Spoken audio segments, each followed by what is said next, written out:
வணக்கம். இன்றைக்கி நான் உங்கள்கிட்ட ஷேர் பண்ணுற கண்டென்ட் என்னென்னு பார்த்தீங்கன்னா, நம்ம எல்லாருக்குமே ஒரு ஆசை இருக்குது. எப்படின்னா, அது ஆன்மீகத்தில் இருக்கட்டும், வாழ்க்கையில் இருக்கட்டும், நம்ம செய்கிற ஒவ்வொரு செயல்லையும் நம்ம முன்னோக்கி போகணுன்னு தான் நம்ம ஆசைப்படுறோம். ஆனால் நம்ம அது முன்னோக்கி போகிறதுக்கு ஏதாவது காரியங்கள் செய்யணுமா, இல்லை அப்படியே அமைதியாக இருந்துடணுமா, இல்லை எது வந்தாலும் நம்ம ஏற்றுட்ருக்கணும்னு சொல்லியிருக்காங்களே அப்படின்னு இந்த பிரபஞ்சம் ஆரம்பத்தில் குழப்புறது என்னமோ உண்மைதான். இங்கே மல்டி அட்வைஸ் கொடுக்கப்படுது. மல்டி பீப்புள்ஸ் இருக்காங்க. அதாவது நான் என்ன சொல்லேன்னா, டிஃப்ரெண்ட் டைப் ஆஃப் பீப்புள்ஸ் இருக்காங்க. டிஃப்ரெண்ட் டைப்பாக நமக்கு அட்வைஸ் கொடுக்கப்படுது. அதே மாதிரி வழிமுறைகளும் இருக்குது. நமக்கு எது எடுக்கணும்னு குழப்பம். ரெண்டாவது, நீங்கள் எது வேணால் சூஸ் பண்ணிக்கோங்க அப்படின்னு நம்மளை சொன்னதுனால வந்த விளைவு இது. இப்போது ஒரே ஆப்ஷன் கொடுக்கப்பட்டிருக்குன்னு வச்சுக்கோங்க. நீங்கள் ரெட் கலர் தான் அப்படின்னா உங்களுக்கு பிரச்சனை இல்லை. உங்களுக்கு வெப்ஜிஆருங்கிற ஒரு 7 கலரை கொடுத்து, இதில் நீங்கள் எது வேணால் சூஸ் பண்ணிக்கோங்க, ஆனால் உங்கள் கலரை நீங்கள் சூஸ் பண்ணிக்கோங்க அப்படின்னு சொல்லிடுறாங்க. ஆனால் எனக்கு வொய்லட் கலர் செட் ஆகுதுன்னு வச்சுக்கோங்க.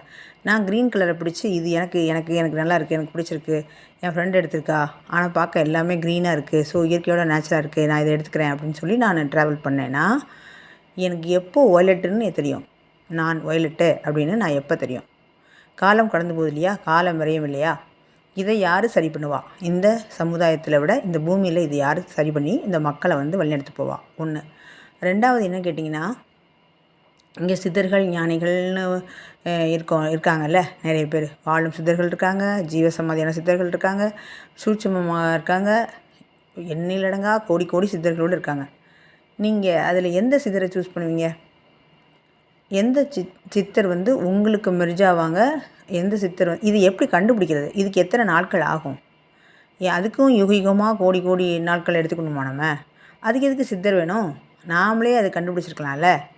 அப்போது ஏதோ ஒரு சூட்சமம் இருக்குல்ல, அதை நம்ம கண்டுபிடிக்கலங்கிறது தானே உண்மை. அதை விட்டுட்டு இங்கே என்ன தெரியுமா, நான் தியானம் பண்ணால் எனக்கு நோய் போயிடும், தியானம் பண்ணால் எனக்கு பல விதமான குறைகள்லாம் நிறைவேற்றிக்கலாம், தென் அவங்களோட நான் பெஸ்ட்டுன்னு காமிக்கலாம். ரெண்டாவது என்னென்னா, ஊருக்காண்டி இவர் தியானத்தில் இவ்வளோ வருஷங்கள் உயர்ந்தவர், இவர் இவ்வளோ அமைதியானவர், மென்மையானவர், ஒருத்தங்களுக்கு குரல் சாஃப்டாக மென்மையாக ரொம்ப அன்பாக கனிவாக பேசுகிறாங்கன்னா அவங்க தியானம் பண்ணுறவங்க அப்படின்னு நீங்கள் முடிவு பண்ணிக்கிறீங்க. ஒருத்தங்க ரொம்ப கரடுமுரடா திமிரா ஆணவமாக பேசினா அவர் இதுக்கு சூட் ஆகலை அப்படின்னு நீங்கள் முடிவு பண்ணிக்கிறீங்க. அப்போது இது என்னென்னா, போலிகள் உருவாக்குறதுக்கு இங்கே மனிதர்கள் தான் காரணமாக இருக்காங்க. இப்போது நான் என் அனுபவத்தை, என்னோடய ஷேரிங்கை, இது எல்லாம் நான் ஒரு பெரிய ஒரு கோர்வையாக ஒரு கதை மாதிரி, ஒரு புக்கு மாதிரி நான் சொல்லிகிட்டே போய்ட்டுன்னு வச்சுக்கோங்க. இதை ஒருத்தர் 4 தடவை 5 தடவை கேட்குறான்னு வச்சுக்கோங்க. அவர் அரைக்குறையாக இருக்காருன்னு வச்சுக்கோங்க. அவர் என்ன நினச்சிப்பார்னா, எதுக்கு நம்ம போய் வீணாக டைம் எடுத்து இதை உணர்ந்துக்கணும், இவங்க சொல்லியிருக்காங்கல்ல இது சரியாக தான் இருக்கும் அப்படின்னு என்ன அவர் உண்மையாக உணர்ந்திருக்கும் பட்சத்தில் என்னோடய கருத்தை அவர் ட்ராவல் பண்ண ஆரம்பிக்கிறார். சரி, ட்ராவல் பண்ணார்னா நிஜமாகவே ட்ராவல் பண்ணால் பரவாயில்லையே, அவர் பாதி கருத்து, என் பாதி கருத்து, இதே என்ன மாதிரி இன்னொருத்தங்கிட்ட பாதி கருத்து எல்லாத்தையும் எடுத்து கலந்து ஒரு கலவை கதம்பம் மாதிரி அவர் இந்த சொசைட்டியில் அவரை வெளிப்படுத்திடுறார். இப்போ வெளிப்படுத்தும் போது எந்த கோணத்துலேருந்து பார்த்தாலும் சரியாக தான் தெரியும். ஆனால் அவருக்கு மட்டும்தான் தெரியும் நம்ம சரியில்லைன்னு. ஆனால் அவரோட மனம் என்ன சொல்லிடும்னா, நீ செய்கிறது 100% கரெக்டு அப்படின்னு சொல்லிடும். இந்த மந்திரங்கள் நான் சொல்லும் போது உங்கள்கிட்ட நான் ஒன்று ஷேர் பண்ண நினச்சேன். மந்திரங்கள், அந்த உருவ வழிபாடு, அப்புறம் இந்த பூ வச்சு இந்த சாமிக்கு அலங்காரம் பண்ணுறது, அதுக்கப்புறம் நீங்கள் அதை விக்கிரகத்தை அபிஷேகம் பண்ணுறது, தென் மந்திரங்கள் சொல்கிறது, அதோட ரொம்ப நேரம் உட்காந்து அந்த புற வழிபாட்டில், அந்த உருவ வழிபாட்டில் நீங்கள் இருக்கும்போது என்னென்னா, ஒரு கட்டத்தில் அது பிரியும். அது பிரிகிறத நீங்கள் அலோவ் பண்ண மாட்டேங்கிறது தான் இங்கே பிரச்சனையே. யாராவது துன்பத்திலேருந்து போக்குறதுக்கு ஒரு ஒரு பக்தி நிலை கொடுத்தா அடுத்த நிலைக்கு போக மாட்டேன்னு அடம் பிடிச்சிக்கிட்டு இருக்கிறதுனால தான் இந்த முரண்பாடுன்னு நான் சொல்கிறேன். இது யாருமே எடுத்துக்கவே மாட்டேங்கிறாங்க. இப்போ அவங்க 75 வயசு வரைக்கும் இவங்க உருவ வழிபாட்டிலேயே போயிடுறாங்க. அவங்களுக்கு ஒரு 35ல் ஒரு 25ல் மேரேஜ் ஆகி 35லே அந்த 10 இயர்ஸில் முடிஞ்சிருக்கும்.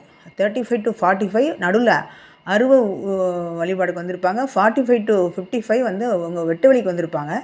55 to 65, 75 எவ்வளோ ஆள்றாங்களோ அவங்க இங்கே ஜீவன் முக்தரா, இங்கே வாழும் ஒரு சித்தரா, அப்புறம் இந்த பூமியில் வந்து என்ன மாதிரி ஆனந்தமாக வாழ்ந்து போகணுமோ அந்த மனிதராக வாழ்ந்து போகணும். ஆனால் இங்கே தலைகீழ் நடக்குது.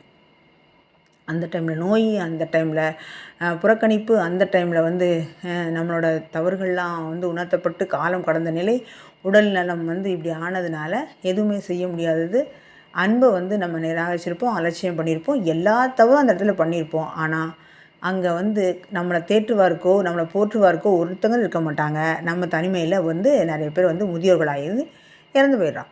இது வந்து இதை செய்யக்கூடாதுன்னு சொல்கிறதுக்கு 1000 பேர் இருக்காங்க, லட்சம் பேர் இருக்காங்க, கோடிக்கணக்கான பேர் இருக்காங்க. ஏன்னா இது மாதிரி தானே எல்லோரும் சாகுறாங்க. ஆனால் அதை பார்த்துட்டு இருக்க நம்மளும் என்ன பண்ணுறோன்னா, இது தவறு அப்படின்னு நம்ம வந்து அந்த நிமிஷம் அந்த பேச்சு பேசுகிறோம். அதுக்கடுத்து நாமளும் அதே மாதிரி தான் செய்கிறோம். இது தொடர்ந்துக்கிட்டே இருக்குது. இது யார் வந்து இதை எரிப்பா? இது யார் வந்து முற்றுப்புள்ளி வைப்பா சொல்லுங்கள்? இந்த சொசைட்டியில் யார் சொன்னால் கேட்பானா? இயற்கை அதோட வழியில் தானே எடுக்கும். சுனாமி, எர்த்குவேக்கு, எரிமலை, அப்புறம் வந்து என்னது பெரும் வெள்ளம், இந்த மாதிரி வச்சு தான் பூமி அழிக்க